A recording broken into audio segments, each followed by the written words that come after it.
Welcome everyone.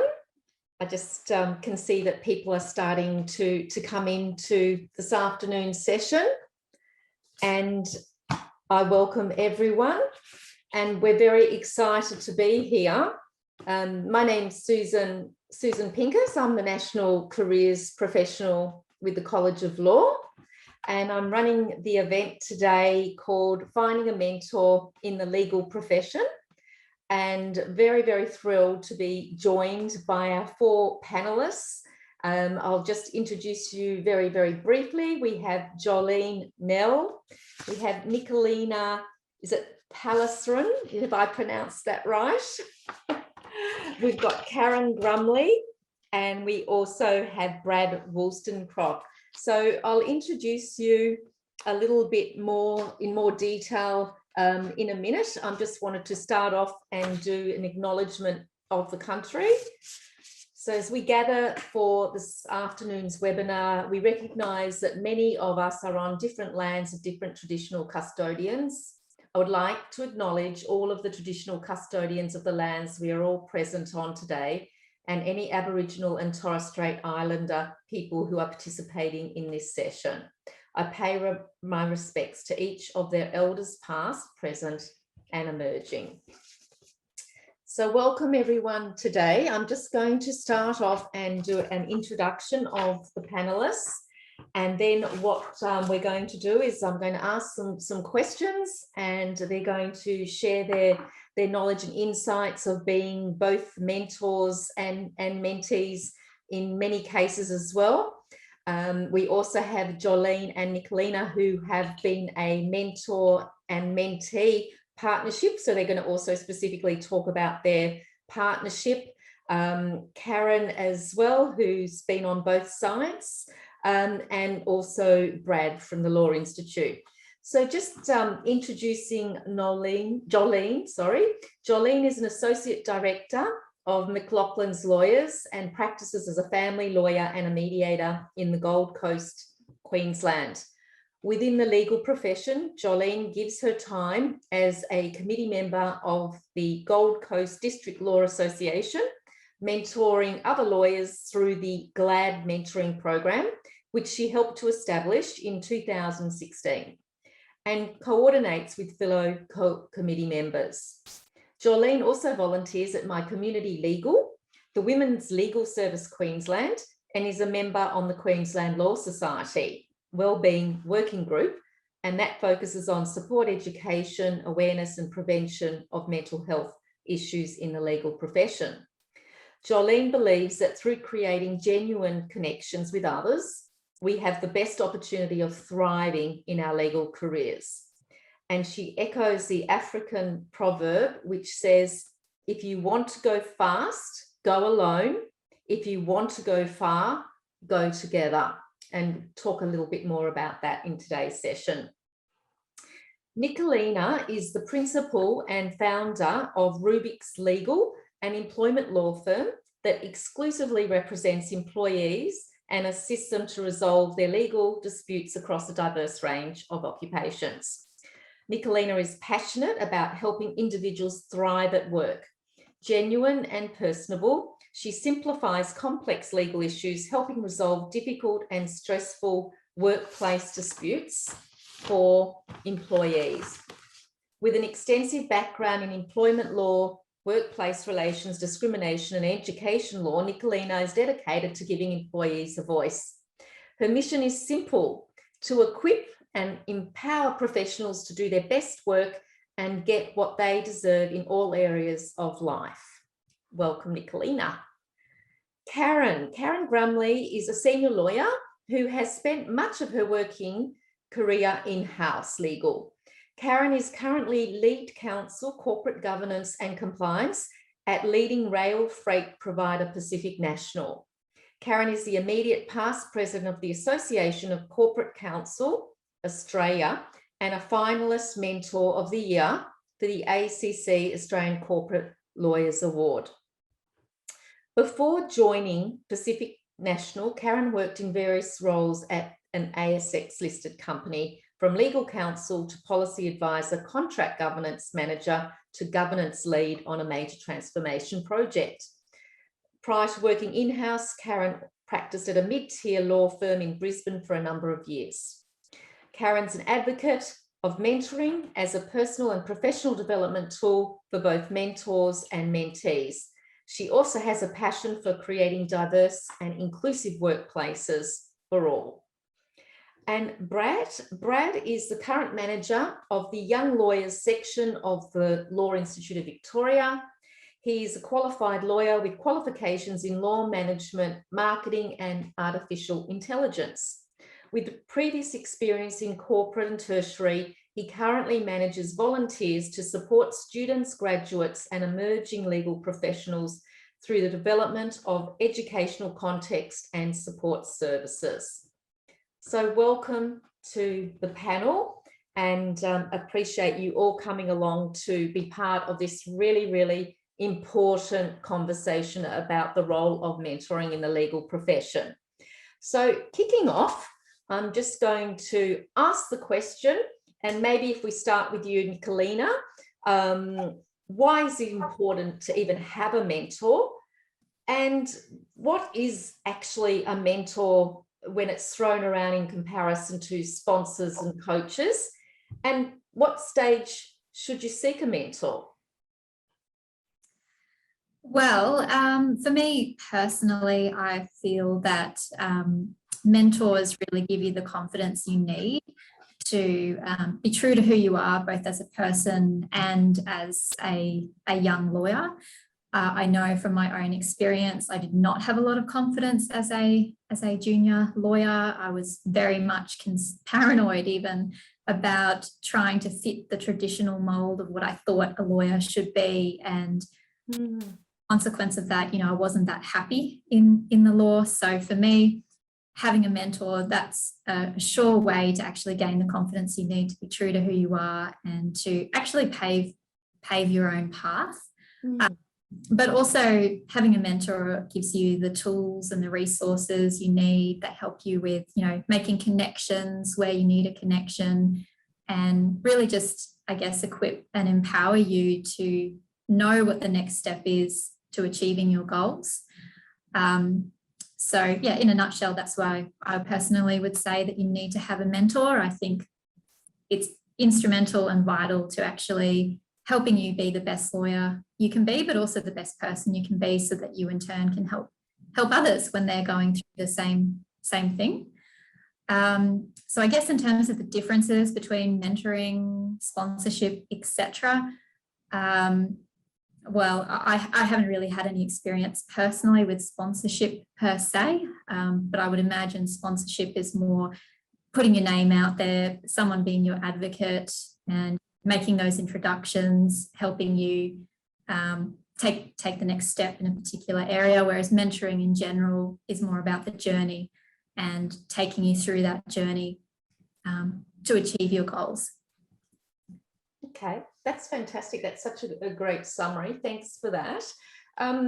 Maybe Jolene, do you want to answer, like, in terms of when should you seek a mentor? When is there a better time to do that, or? Thanks, Susan. My view is that it's never too early or too late to seek a mentor.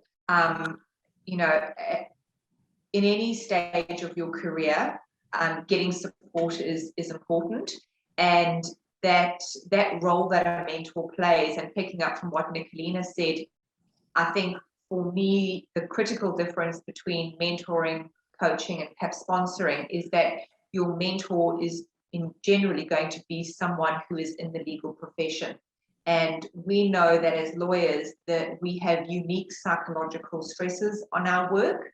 And for me, other lawyers can identify with that in a way that people working in another environment simply aren't able to share that experience with you. So for me, that's one of the defining reasons about why a mentor, as opposed to a coach or a sponsor, might be somebody who is in the legal profession who can assist you. And right from your student days, and I've not yet got to the end of my legal career, but I would think no matter what stage you're at, having that mentor, and a mentor can look different at different stages, but having somebody with you along that journey is, as Nicolina said, instrumental. That's great, thank you. Karen, your perspective on the importance of a mentor. I think I entirely agree with Nicolina and Jolene and a lot of what they've said. But for me, mentoring is a teaching and development tool for both parties. And I think it's particularly important for us as in-house lawyers. So I'm bringing a bit of a different perspective here today, because a lot of what skills you require in-house as a lawyer to excel are not skills that are taught at university, not skills that are taught in a law firm, but things that you're going to learn from someone else who's been on the journey before you. So for me, it's critically about sharing the challenges, knowledge and experience that, to Jolene's point, only someone who has walked your path before you is able to provide. And to me, that is the defining, as Jolene said, the defining factor of a mentor versus a coach versus a sponsor. You know, as Jolene pointed out, a coach may often not be in the same industry as you, maybe a professional who hasn't actually participated in the journey you have, but they have particular skills that they've perhaps learnt through training to be able to improve your skill set and your diversity as an employee generally and as a leader in an organisation. And then a sponsor as well, someone who's able to advocate for you, as Nicolina pointed out, usually within the same organisation, and it's usually someone more senior to you who is a voice and who's able to open opportunities for you within that organisation. So I think the thing that I'd like to draw to everybody's attention is none of those roles are mutually exclusive. You can have all of them, and you probably will throughout your career, because as Jolene pointed out, you will have mentors throughout your career, formal or informal. You will be a mentor, you will be a mentee. And I think it just really depends on where you're at in your career and what you want out of your career at that point in time as to the type of relationship that you're going to seek out with not only your mentor, but maybe a coach or a sponsor as well. Okay, that's fantastic. Thank you for clarifying that difference. So it's important as a mentor then that your mentor is in the legal profession. That's something that's, I think, kind of sounds like that's critical, because you've been on that shared journey, and your mentor will understand some of the challenges that you are typically facing and going through. Brad, tell us about your perspective, and maybe even do an introduction to the Law Institute. And even though you're in Victoria, the Law Institute is across all the other states as well. Yeah, definitely. So the Law Institute of Victoria is the peak membership body for the legal profession in Victoria. You may be joining from a different part of Australia. So you may have New South Wales or the Queensland Law Society. Our role is to advocate for the profession. My role in particular is looking after the young lawyers section, which is a little bit misleading because it's not just lawyers. We look after students, graduates and PLT candidates, and also those that are working in the legal profession, maybe not as solicitors. So I think, Karen did touch on something important, is that you can have a mentor. They come in all different forms, and it may be, not the typical, say, student lawyer relationship. Perhaps it could be a more senior student undertaking an internship or clerkship, advising you on the prospective opportunities. It could be someone that is undertaking their PLT and would like to, assist you in making some decisions that way. Or it could be someone that is a graduate and liaising with someone in their formative years of the legal profession. So I think it's also important to understand that you can have a lifelong mentor, or you could have mentors come and go throughout the various stages of your career. In Victoria and New South Wales predominantly, we've gone into lockdown for quite some time. So the way you engage with a prospective mentor is very different. It's online, it's reaching out to them through a directory, it's joining a program or utilising professional networks such as LinkedIn. So I think it's really also illustrating the initiative to find potential mentors as well, and what you can offer them and what they can offer you in a mutually exclusive arrangement. Thanks for that. That's great. And I think, that really is a good segue into the next question about how do you actually go about finding a mentor, and what are some of the things that you should look for in a mentor? And the other question is, can you approach a person directly and ask them to be your mentor, or is that something that is not necessarily a good thing to do? So many questions. So maybe Nicolina, even you could relate your story on how you and Jolene formed your mentoring relationship, with you as a mentee and Jolene as a mentor.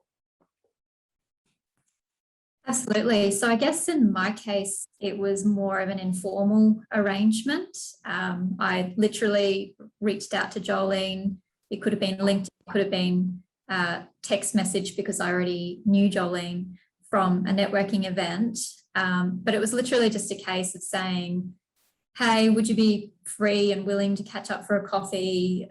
I'm hoping to talk to someone about some questions I have in the legal profession, something along those lines. And Jolene responded straight away, absolutely, happy to catch up, let's catch up Tuesday type thing. So I guess I had a really positive experience, a really positive response, and that in itself was a great confidence boost for me. So we really kept it informal. We caught up for coffees maybe once every month or two, and Jolene was really helpful. She knew what sorts of questions to ask me in terms of how I was tracking with my career, what sort of questions I had, and similarly, I'd come to her with some of the concerns or questions I had. Some of them could be specific to the workplace. I'm struggling with dealing with this particular colleague. What do you recommend? Or it could be more general, like, how do you be a mum and a lawyer? This is the kind of lawyer I want to be in the future. How do I get there? So really open in terms of what we talked about. But yeah, I think the informal arrangement really worked well for us. Obviously, I needed to respect Jolene's time, so I wasn't hitting her with emails or questions on a regular basis. And, she had the ability to say no to me at any time as well. So, and over time, I guess the relationship has morphed and changed as I've entered into different seasons and roles. So when we started our mentoring, I was at about 3 or 4 years post-admission. I was actually already in a relatively senior role in a business. And now, obviously, I run my own firm. So things have certainly changed, and that means the questions I have changed. But it's been really organic and really good in that way. So did you actually kind of pick out Jolene to be an ideal mentor for you? You mentioned that you had met her previously at a networking type event. Or did that just organically kind of evolve through those conversations? Well, I guess I was specifically looking for someone who I felt would be a good fit, maybe based on my values or, what I knew of Jolene in the industry. I knew she was involved in a lot of different capacities and very friendly. She was had the right personality, and I felt comfortable in approaching her. And, if she had said no, that would have been completely fine as well. But I guess I was just looking for someone that I felt had similar values to me. Obviously, Jolene's in family law. I don't do family law at all, so that wasn't by any means. But I just knew from what I had observed, from what I knew, that she would be someone worth speaking to, if nothing else. That's fantastic and interesting that, yeah, you're in different areas of law as well, and that didn't impact at all on what you were kind of hoping to also gain from the relationship. It sounded like you covered off a lot of territory, and I love that you also explored even just some of those difficult things, like, yeah, how do you balance being a parent and practicing as a lawyer, and also some of that future planning as well. Yeah. Perhaps, Jolene, do you want to talk about it from your perspective, about the relationship and the partnership, and even, like, you know, what came out of that for you? Because often people will say, oh, well, there's a lot in it for the mentee, but what's in it really at the end of the day for the mentor? Yeah, thanks, Susan. Thank you, Nicolina, for those kind words. I'll just mention briefly. I think talking to, approaching people in a respectful way, being mindful of their time. Most people are going to say yes. People who are out there on LinkedIn or social media will be quite receptive to that, and there's no issue with that. Generally, has been my experience. In terms of how the relationship unfolded and sort of the benefits or advantages, or what the mentor can gain from that. For me, obviously, just being able to have someone who allows you to be part of their legal journey is extremely rewarding, and not only having that evolve over time, but seeing, especially in Nicolina's case, how she's now got that confidence and gone out onto her own, and she's got new challenges in setting up a business, which, I don't have my own firm. I've never had that experience. So I've been learning from her about what other challenges, and there is just always that level of learning and sharing of knowledge and experience.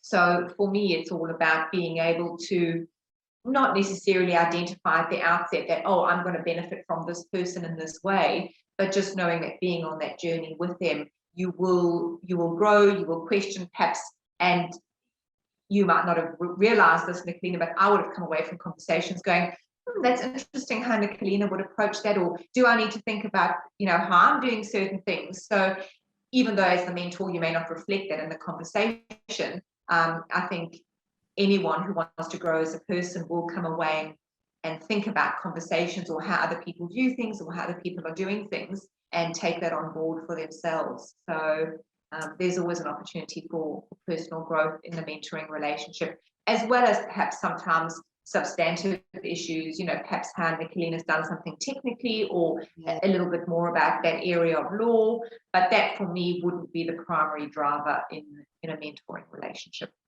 And the challenging part of the relationship, was that something, Nicolina, that you were wanting from Jolene as well, like to be challenged and to be questioned, just when perhaps there was times when you maybe weren't able to think clearly, or you just weren't sure? Was that useful to have Jolene come in and ask those type of probing questions? And yeah, absolutely. Yeah. Just helps you expand your horizons, I suppose, by having those difficult questions put to you. Right. And I think, see that as part of the mentoring relationship? Absolutely. I think that's a critical part. And like with anything, that trust gets built initially, and you make sure you have rapport, so you identify, in the first couple of meetings or sessions, yes, this is a relationship that's going to work. So you're not coming in at the first meeting and asking these challenging, probing questions, but that develops over time. And then Nicolina knows if I'm asking that question, it's, it's for her to try and explore. And it's not even necessarily that I'm expecting an answer at that point. It's perhaps sometimes for her to go and reflect, and we might then at the next meeting catch up and go, how did you go with that? What did you think about that? So it's about being comfortable and having that safe space to feel like you can explore those topics where you're not going to be judged or criticised. Yeah, that's great. Karen, so just in terms of you being a finalist Mentor of the Year, what type of qualities do you think are are critical as a mentor? I think just even you asking this question makes you stop and think. And Jolene mentioned it. It's one of the benefits of being a mentor is you get to sit down and reflect on your journey and the things that have got you to where you are, and then how you can share that with somebody. So I think that's a real big benefit to being a mentor. Excuse my husband in the background.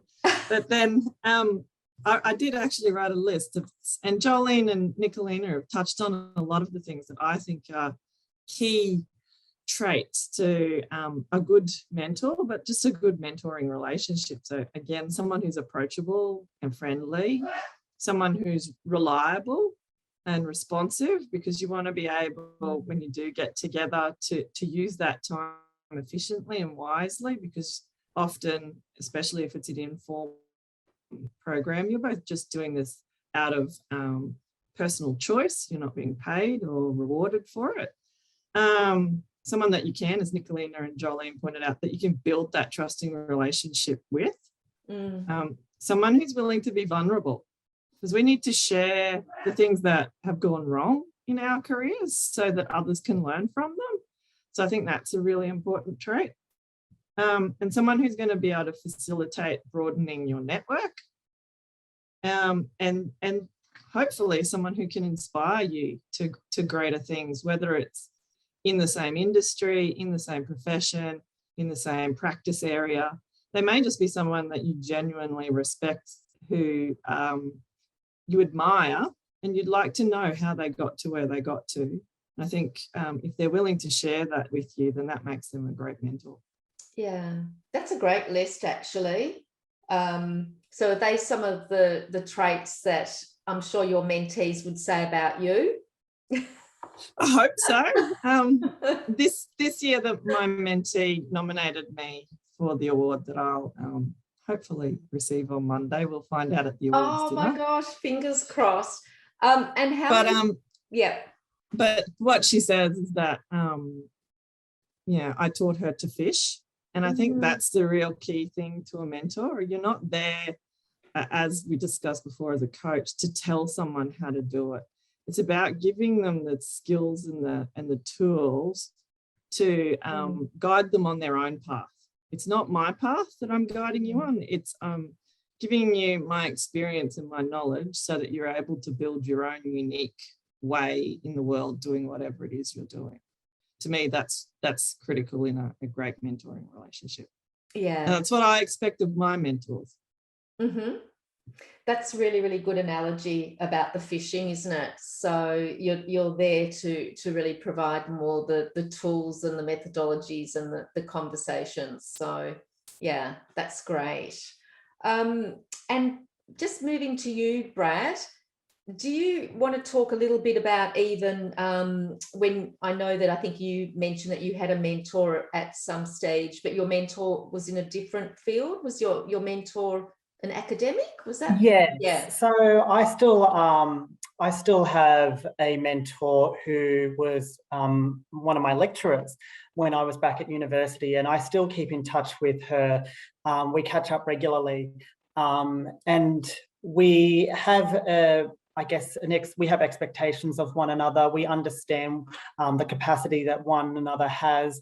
And it's more general advice around career options and how to approach potential challenges, or even advice around dealing with difficult situations as well. So it's not just about finding a role. I think it's really important that, and everyone has said this on the panel, but it's very important to set expectations, not only for yourself, but for the mentor as well. What is the capacity that they have? What are you asking? Is it reasonable? Is there a mutual understanding and respect that both the mentee and the mentor can manage that relationship? But also that the mentee needs to drive the relationship more often than not. And it's important that you show the initiative and that you're accountable not only to the mentor, but yourself. You only get out what you put in, and if you're expecting just a role or expecting without doing the hard yards yourself, then you may be setting yourself up for failure. So I think it's just important just to have that mutual respect as well, because the mentor is giving up their valuable time as well. So it also might mean that you might want to have clearly defined goals or achievements, or what do you want to achieve from the relationship in X amount of months, 3, 6 years, whatever. And is this mentor the appropriate person to assist you on that journey as well? Okay, now that's really, really good advice, and I totally agree about the mentee needing to drive the relationship, and particularly being respectful of that person's time, and just being really, really, I suppose, grateful as well, because we all know how busy everyone is.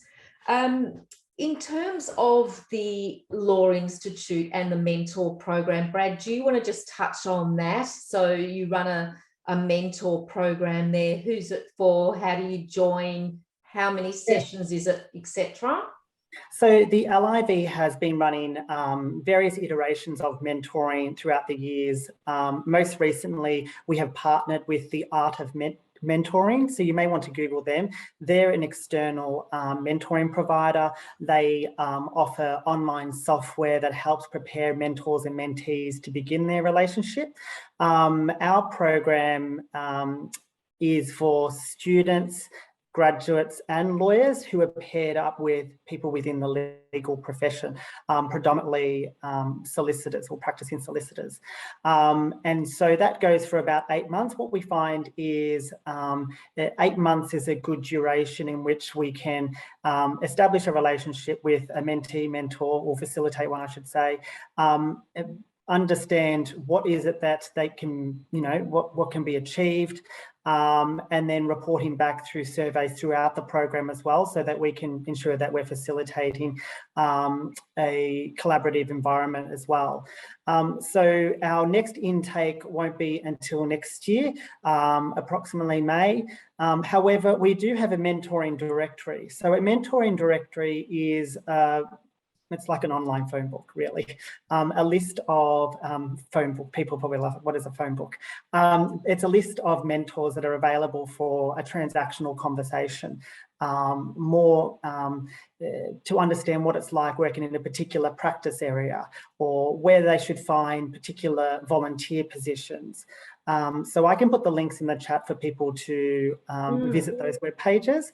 But more generally, I guess the LIV Young Lawyers also has ad hoc relationships, students with fellow students, students with graduates, graduates with lawyers.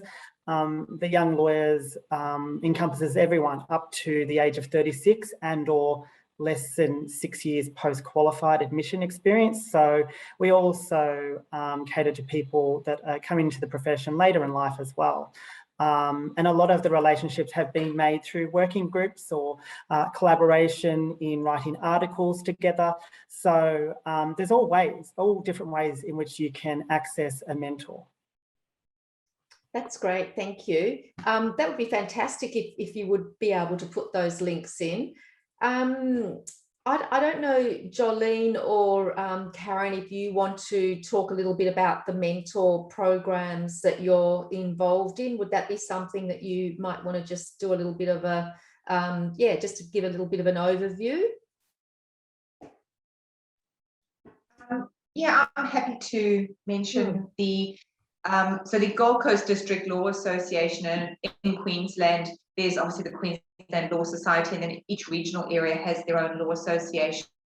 So the program that we run, unfortunately, because of how the organisation is set up, is really only available to members of the Gold Coast District Law Association. But if there is anyone interested in setting up a similar model in their own area, I'm happy to talk to you. We keep it quite simple and quite informal. So it runs for a calendar year. We're actually doing one now. And the one that I I participate in currently is the Association of Corporate Council's Future Leaders program. So ACC Australia is the association for all in-house lawyers in Australia, and they have a formal program which has been going on for over a decade now that enables anybody within the membership to put their hand up either as a mentor or a mentee. It is a paid program because we, like Brad, use an external facilitator to be able to match each of the pairings for the program. The program runs for 12 months.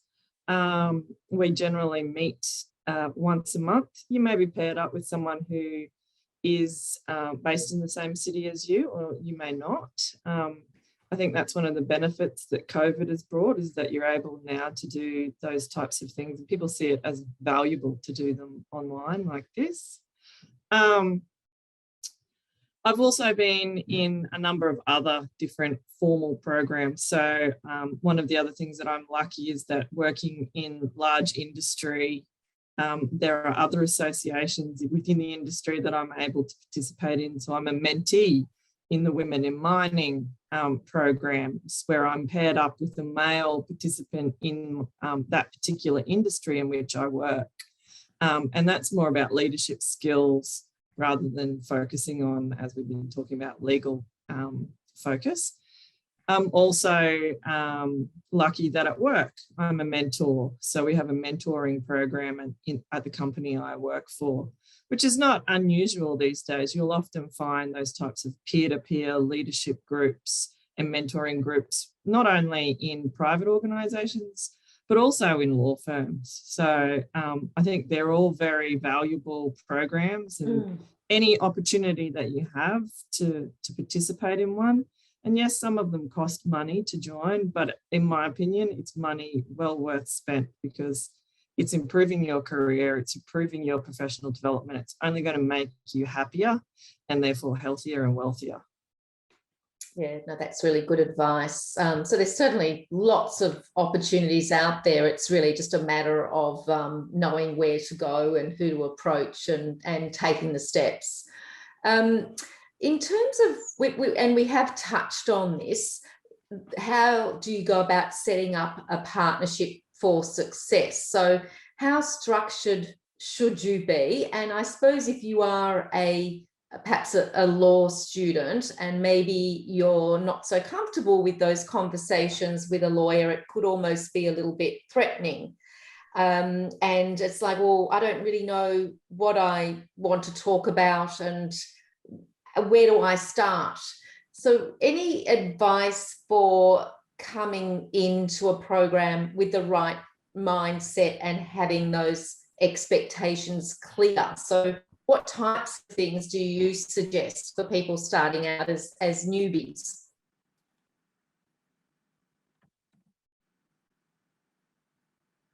I don't know, maybe, yeah, Nicolina, do you want to start?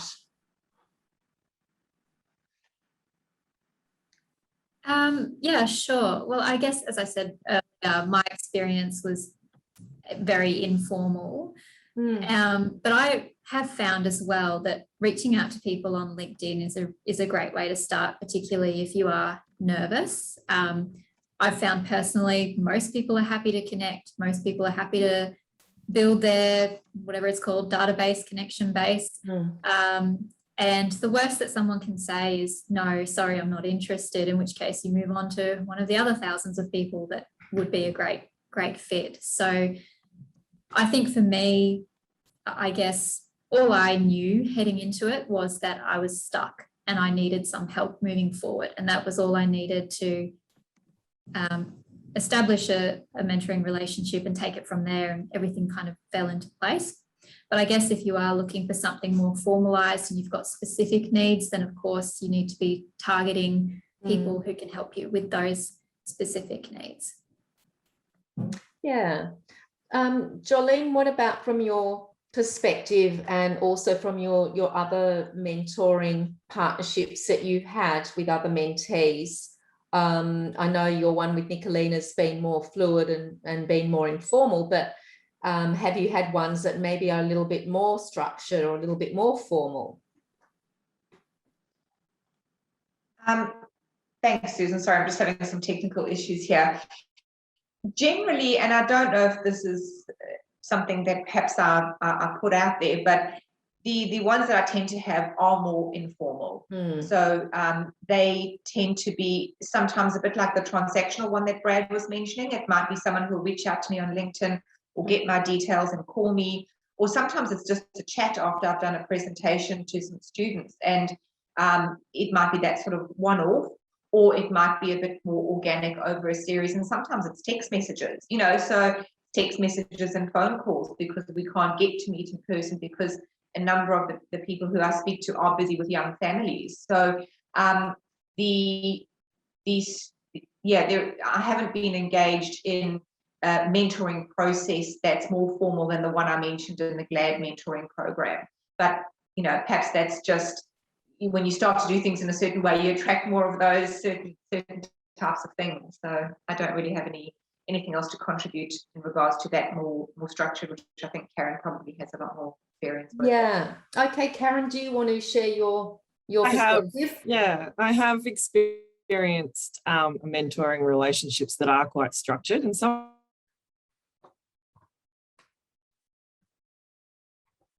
personality as well. As a mentor, you really have to be flexible about how that person wants to proceed. But my most recent mentee is very structured in the way that she likes to participate in our relationship. So at least 4 to, if not 5 days before our monthly meeting, she sends me an agenda with a list of questions. It's very detailed. And she likes to run through all of them. So we meet for 2 hours, and she likes to run through all of those. All of them have a link back to the original objective and the goals that we set in the very first meeting that we had. So not unlike Nicolina, my mentee this year, wasn't sure. She knew she was stuck and she didn't know what she wanted. So really that was the first meeting, was to sit there and talk to her about how to figure out what it is she wanted, how we were going to build our relationship, how I might be able to help her. So we wrote all of that down in a document so that she could keep referring back to it. So that's a really formal relationship. Yeah. But that's how my mentee likes to work. That's not how I traditionally like to work. I'm like Jolene, I'm a bit more fluid. Yes. But either way, I think it's about understanding how together you're both going to achieve whatever the objective of your relationship is. Because to me, that's the first point, is why are we meeting? What are we talking about? Yeah. How can I help you? And then from that, you'll build either a formal, an informal, or a hybrid. You may meet once, you may meet 15 times. So yeah. To Brad's point, you may have a lifelong mentor. It's really good advice. So just going in and talking it through and setting expectations at the beginning sounds great, and maybe kind of seeking the other person's input in terms of what's going to work well as well. That's fantastic. Thank you for that. Just a last question before we open it up, and if people have already started putting in questions into the Q&A, that would be great. So yeah, start putting your questions in now, and then we'll open it up to the panel for those questions. But things to be aware of. So what can actually go wrong in a mentoring partnership, and what are some of the situations that people might find themselves in, and how do they deal with them? So perhaps Jolene and Karen, do you want to talk about that? Yep. So for me, I think, the first thing, and Nicolina and Karen both touched on this, is that, being respectful of both of your time, the way you might communicate. So, for me, for anyone running a household, don't call between 5 and 7 unless there's a real emergency, because that's a really difficult time. And then after that, we'd be really mindful if you're texting or calling, sort of 8 o'clock, because that is that person's personal time, be it the mentor or mentee. Having said that, again, if you are, if your mentee is going through something in particular that's stressful on that day, it might then be appropriate to communicate with them. So just understanding those boundaries, I think, because if that goes wrong and if you're not mindful of that, it can undermine the relationship, I think, and it can create some sort of the elephant in the room and just not have that that level of being able to communicate meaningfully in order to achieve those goals and objectives. And then I think the other one that jumps out at me is that understanding that the mentoring relationship is not one where it's a one-way street. So where the mentee's coming in and saying, can you give me this for free, this free training, or can I get this job, or, can you do this? It's not an employment agency service. And so for the mentor to be able to find that and say, well, look, this isn't what this relationship's meant to be, either whether it's an informal one or within an organizational structure. But these are the things that I can help you with, so being mindful that perhaps some people aren't aware what a mentoring relationship is about. And the first step in that relationship is the mentor guiding them, to explain that could be something that needs to be identified. Yeah, that's really important. So kind of just giving that thought, and just being kind of aware of boundaries and just what a mentor is not there to do. Yeah, definitely. And Karen, from your perspective? I think, definitely the over-dependency can be a problem for the relationship. As Jolene pointed out, we, as a mentor, most mentors are volunteering their time, and they do it because it's a great experience.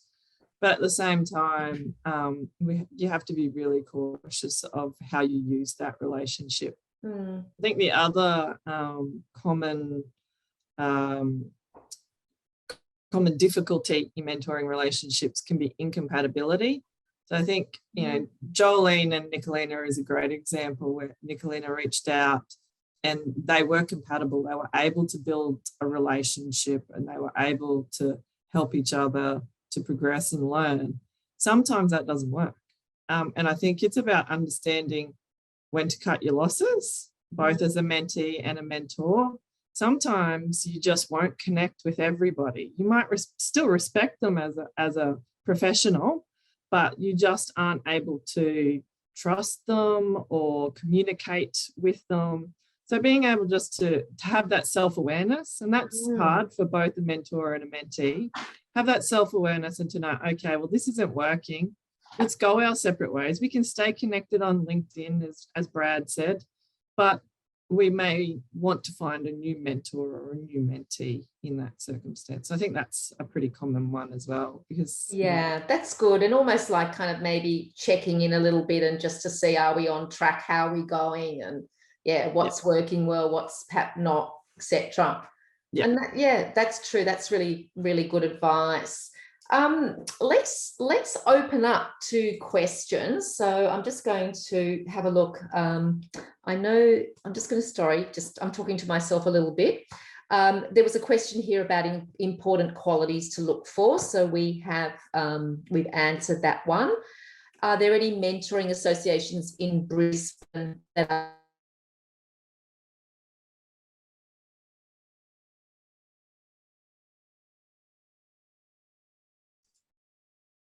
I think we may have lost Susan.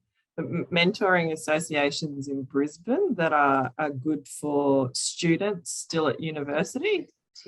I think some of the law school alumni groups have some good resources, and not dissimilar to the Law Institute of Victoria, as Brad mentioned. They'll have directories of people who are willing, both within the university and outside of the university, to help students with whether it's a transactional question or something else. As Jolene pointed out, I'll throw to you, Jolene, the Gold Coast Law Society, your legal groups, and the Queensland Law Society as well. So Jolene, if you want to talk about Gold Coast experience. Yeah, so unfortunately, to the best of my knowledge, the Queensland Law Society doesn't have a formal or a structured mentoring program. But as a law student, if you are a member of the Queensland Law Society, they do have sort of senior counsellors who you can speak to. But if you are, perhaps studying in Brisbane and living on the Gold Coast or in another regional area where there is a mentoring program, reach out to them. And then don't be afraid to, even though you might feel I'm only just a law student, no one would want to, give me their time. Creating your network on LinkedIn and other social media platforms and reaching out to lawyers who you feel you might identify with. And there might be lawyers who are perhaps 2 or 3 years out, not 5 or 7 years out, because that's going to be your next step. So that might be another avenue for you to pursue if the universities don't have a program. I think Brad's very helpfully commented in the chat, just Google mentoring. Sometimes there's lots of associations and groups out there that even those of us who have been practicing for a long time are not aware of. I just put in the chat, so the equivalent of LIV Young Lawyers is the Queensland Future Leaders. And while they don't have a mentoring program per se, they have opportunities for you to join the committee, whether you're a student or you've graduated. But most of these organisations are national as well. So there are women associations across the various states. There are different culturally and linguistically diverse associations. There are more innovative and legal technology focused with the Australian Legal Technology Association, as well as the Legal Forecast, and they run mentoring programs each year as well. Okay. Yeah, sorry about that. I just I was just lost there for a little while, so I can't actually see any of the questions that have come up. So there's a couple in the chat, Susan. There's one from Courtney that says, I think I've lost them. Once you've set up a meeting with a potential mentor, what are some of the good talking points or ways to open up a conversation? Nicolina, do you want to share your perspective?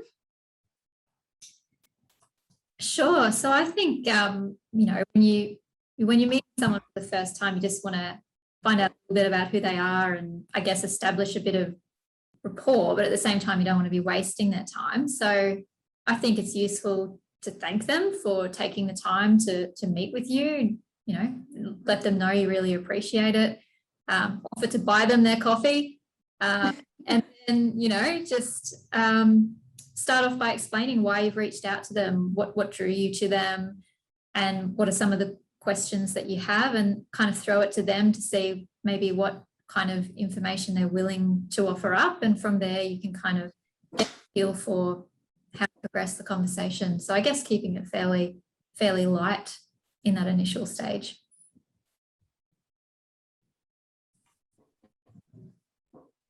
That's great. What was the other question? Sorry, I don't have the actual questions. I've lost them because I've logged on again. That's right, Susan. There's another one from Desmond in the chat, and his question is: if you're reaching out via LinkedIn, how detailed should your own page be? What's a mentor typically looking for on your page? I can answer that one. If you reach out to me on LinkedIn, I just want to know your name, and that's it. The rest is really not that important. It's, as Nicolina said, if you reach out to me and say, hi, my name's Desmond, I'm interested in connecting with you because I'd like to speak to you about, and then that's your message to me, I'm happy to connect with anybody who does that. And today, if there's anybody on the call who wants to connect with me on LinkedIn, I'm visible, you'll be able to find me, and I'll happily connect with you. But I think it's, LinkedIn is a great resource to understand people's capabilities and their experience. But I think if you can at least connect with someone, give them a message, tell them why you're connecting with them. And if you'd like to meet with them, tell them that. And if they're willing to meet with you, they'll ask you about your experience. You'll ask them about their experience, and that will build your relationship rather than what I read on your LinkedIn page.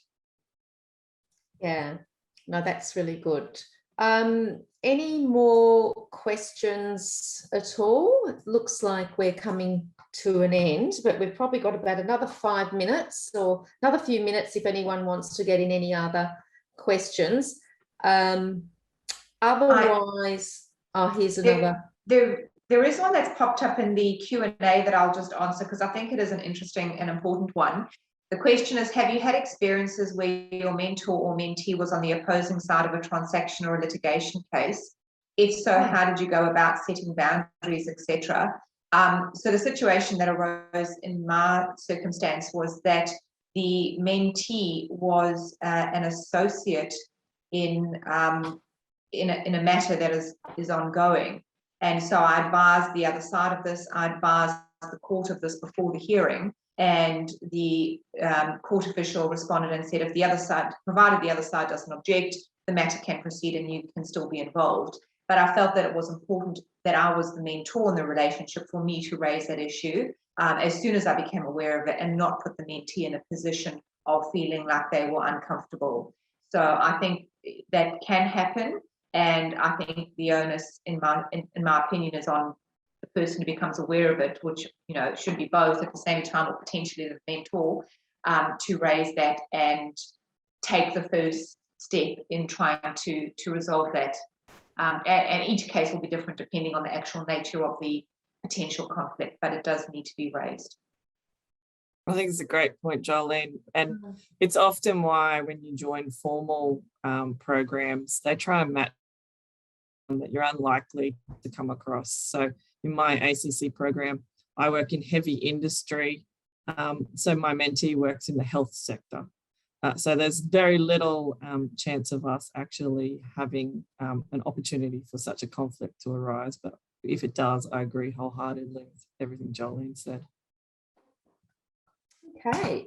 I think that this might be a good opportune time just to say thank you very much, Nicolina, Brad, Jolene and Karen, just for sharing your insights and perspectives on the importance of mentoring.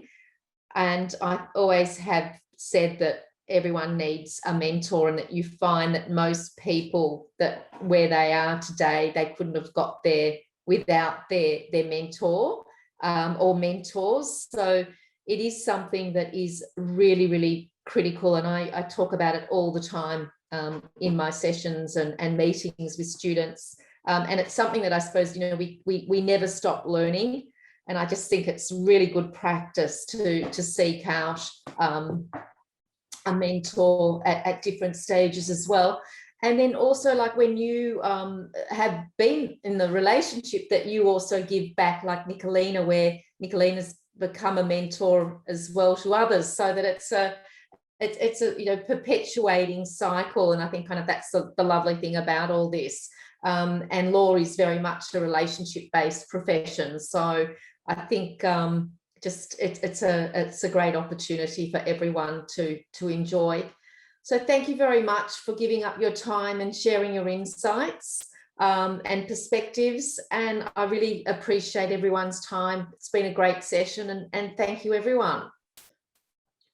Thank you. Thanks. Yeah. I might ask, would everyone mind? I might just take a quick photo and then I'll tag us all on LinkedIn. Lovely. If everyone's okay with that. Sure. Yeah. Not going to be great with these, but we'll do the best we can. There you go.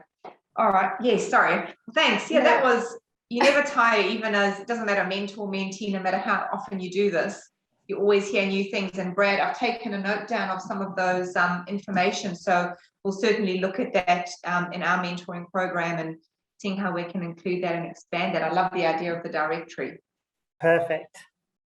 Yeah, thanks for that, Brad. That was really good. Thanks for sharing all that useful information too. Happy to. All Thanks right. for having me. Pleasure. Bye, everyone. Bye-bye. Thank Bye. you. Bye, everyone. Bye.